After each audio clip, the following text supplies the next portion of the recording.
All right, good morning. Thank you once again. I'm happy to have the opportunity to speak with you today. I have had a thorough introduction. Thank you so very much for that introduction. I should have provided you with a couple sentences that was longer than my presentation almost. Um, so, again, I would like to first extend a heartfelt thank you to the coordinating committee for the 2017 Howard University Sesquicentennial James A. Porter Colloquium on African American Art. Thank you for inviting me to speak today. When Dr. Harvey first approached me to actually talk about fashion in the archive, I was particularly excited because I just started a new point in my creative productivity. And I was spending a lot of time thinking about how I, as an educator, a fashion scholar, designer, and an artist, was constantly engaging with archival materials through my research and my creative practice. So my goal to you today is not to try to contextualize my work, but to share some information with you just about my thought processes and how I'm able to produce the particular series and bodies of work. I would even dare say that archival methodology is, first of all, a thread that runs through all of my scholarly activities. As a curator of a small 2,500-piece collection of fashion-based artifacts that includes garments, accessories, books, magazines, slides, tools, and textiles dating back to the turn of the century, featuring textile collections specifically from the Americas, Asia, Europe, and Africa, I'm constantly informed and inspired by objects within our collection. As an educator, this collection serves as a point of departure for teaching about fashion and as an object to be created and studied, not just necessarily in that order. Prior to designing as well, my students are required to learn and analyze about the context in which fashion exists and practices, which both can be learned from our archive through technique-specific object study and curatorial practice. It is through the creative practice, however, that the archive has inspired me. And when I think about archives, I'm thinking about physical archives, digital archives, and of course the archives of memory. So today I'm going to share with you a few specific examples of work I've developed from my archival methodologies. Put differently, in the short time I have today, I want to talk about the visual translation of text and images into two-dimensional art forms and three-dimensional wearable art. So, to begin, a guiding question for me always is, how can I wear it? So remember that, you'll hear me repeat that often. So, to begin, nearly 2 years ago, almost to the day, in April 2015, a man in Baltimore had died. His name was Freddie Gray. At the time, I was living in Baltimore. After the funeral, protests turned violent. There were also riots. Stores were being looted and burned to the ground. The city was now under curfew.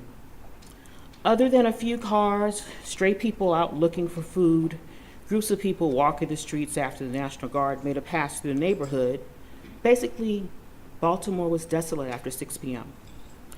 We watched the smoke and the flames and the flashing police lights and listened to the sirens of emergency vehicles through the neighborhood from inside our home, only peering through our curtains and blinds. We could not change what had happened. Freddie Gray was dead, and I was being held hostage in my house by a curfew.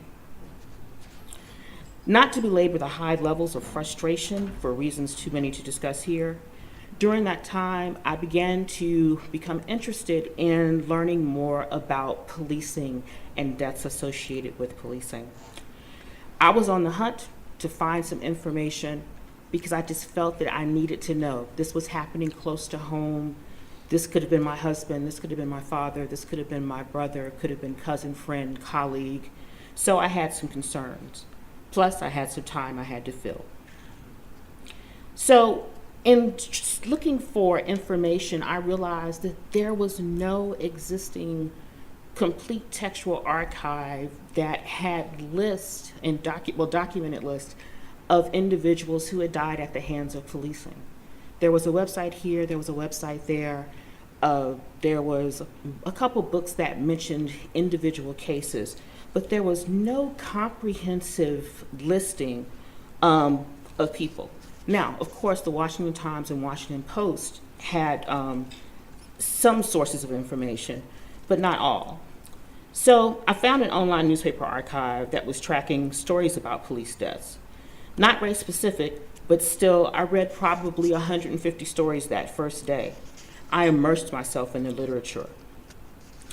After completing several online searches and eventually going out and making a couple visits to a local library to verify information, I began to compile my own list of names.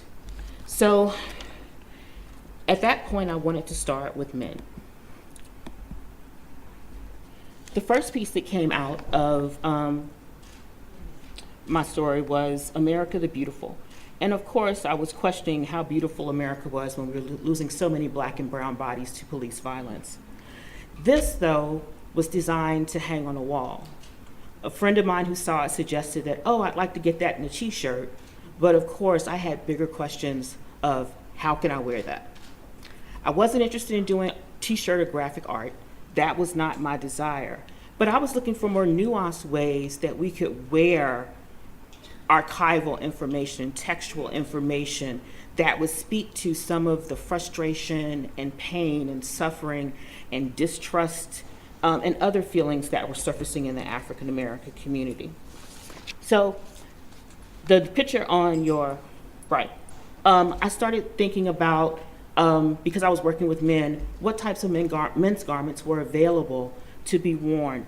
And I was thinking about what options you had for displaying messages or communicating angst beyond a t-shirt. And so I embarked upon creating a series of bow ties. These, of course, these two are on display for the faculty show. Perhaps you saw them last night during the reception.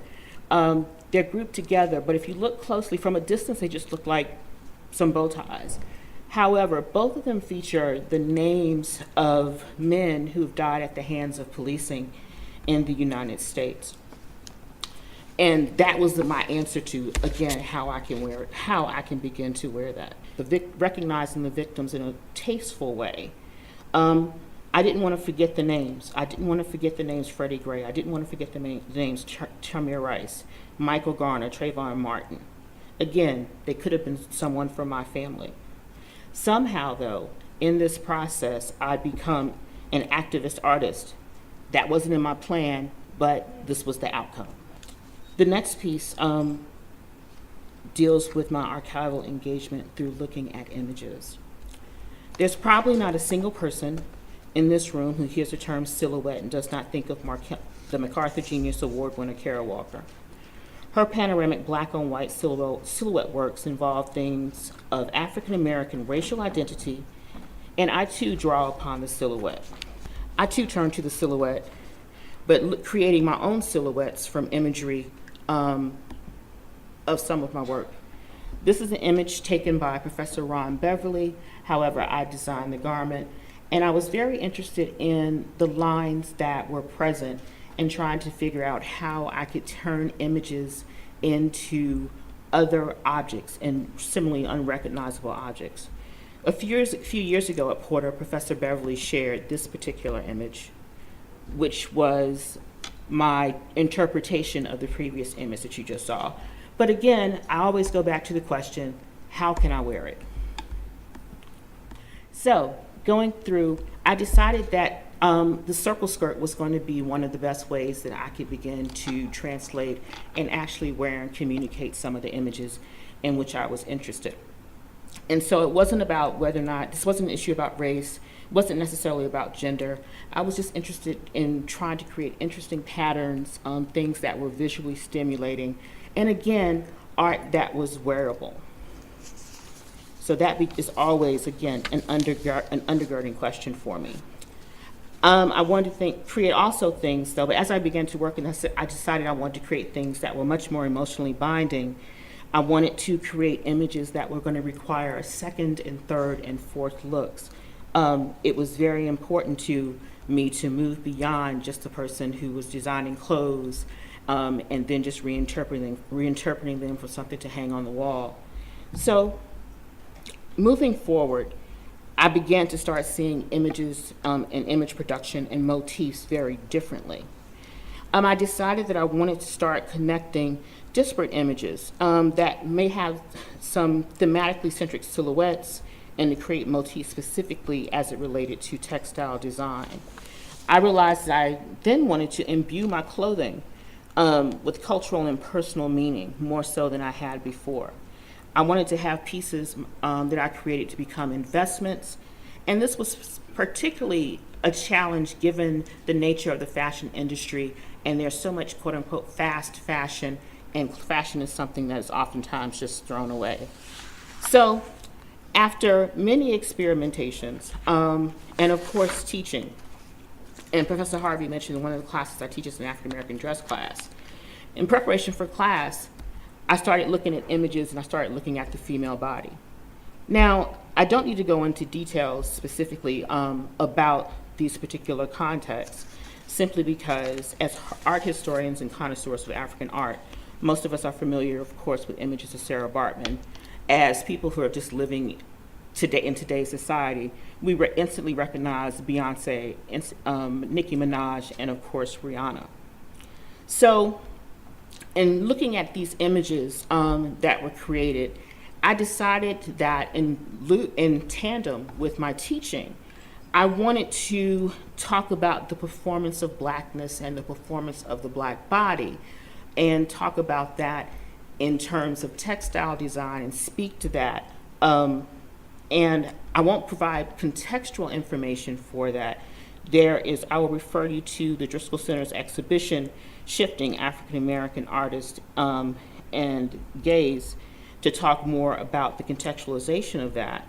But moving forward, I was very interested in creating motifs that weren't as in your face, so to speak, motifs that could be repeated patterns that could be discreetly used that would speak to the concept of gaze. And so here are two pieces that I had worked upon. The first piece with the repeating motif is Gaze, All Eyes on Me, and the next piece to it is Gaze, the Bluest Eye, both making reference to performance in the African American community, not just of the female body, but performance of the African American culture. Utilizing the images, I'm able also to construct Gaze being the ride, which is taking the silhouettes of these Black performing bodies, as well as the repetition of the mandala, which was crucial. Also from my teaching, I get exposed to a lot of things I know I would not ordinarily see. For example, I asked my students to create a project where they had to identify a product that was African in nature. This was one of the outcomes of that. So you can imagine that the room was all abuzz. Beyonce was there, Rihanna was there, Chris Brown was there, Jamie Foxx was there, Talib Kweli, Sarah Jessica Parker even made the cut for class. So with that, I said, oh my gosh, it's a dashiki jersey. I knew I was out of touch, but I knew that I was not alone. As a scholar of fashion and diasporic matriculation of West African visual and material culture, I knew it was time that I had to go to the collection that we have in our department of fashion of goods and accessories. And I also knew that I needed to look towards the archives and the collections of fabric producer Vlisco. That was one of the originators for producing the original design that has become a mainstay in African American culture. Vlisco was founded in the Netherlands in 1846. They've been producing wax cloth and for West and Central Asian marketplace ever since. They're still going strong. The basic motifs are very precise. And this particular piece is known as Angelina, named perhaps after Angelina's Cigar Company, because it looks like a band wrapped around a cigar. Addis Ababa, or Miriam Makeba, who actually wore this particular cloth print when she appeared on a fight. It's also known as Masala. It's also known as Java. It's also been recently known as Yamato, based upon a song by a Congolese singer, and everyone in his video actually wore dashikis. Moving forward, this was an original design for Vlisco, but the inspiration was not. It was based upon, and Vlisco clearly admits this on their site, it was based upon the image, one of the images that you see here, which is the tunic of an African, East African noblewoman. This is actually from one of the queens. And also, if you begin to look at other tunics that are styled in an Ethiopian and East African tradition, you can see more similarity between the inspired design. From the archives of Vlisco, Vlisco shows other images that have been made over the year, and of course we have the dashiki, which became much more popular as the hippie counterculture began to take effect. So pairing that with my interest in enslavement, drawing upon one of the most popular and most used images when we're talking about enslavement, I began a series of work entitled Slave to Fashion. This is the front and back detailed shots of one of the first pieces that began to mix, again, cotton and design with the idea of maps and travel and transformation. For that, and this was just the beginning, there's several other pieces that are a part of this collection. Most recently is this piece, and this is Angelina Brooks. This is on display as well as in the faculty show. This is typical in the design, but I wanted to deconstruct the Brooks image and combine it with the textile image because I knew that, oh, this is something that's specifically made to wear. Moving very quickly, I've been told I have virtually no time left, but moving quickly, one of the purposes of this, of course, given that the dashiki is such a powerful display of attitude, revolution, investment in history, historical practice, etc. This is one of the items that has been constructed from this particular piece, because again, the question is, how can I wear it? I also have looked at other commercial opportunities, expanding the collection to look at jackets, as well as dresses, and even furniture. The power of these images, of course, can never be put into words. They're something that begin to resonate, and I don't know what I would do as an artist without the archive. It does bring up several questions for me, though, as I wrap up, and I begin to think about, well, is the art actually made invisible in the sense of putting it on clothing or things that we would just use in the everyday sense? I don't know. I have yet to find out. But hopefully along this journey, you'll come with me and we'll be able to discover answer to these and other questions together.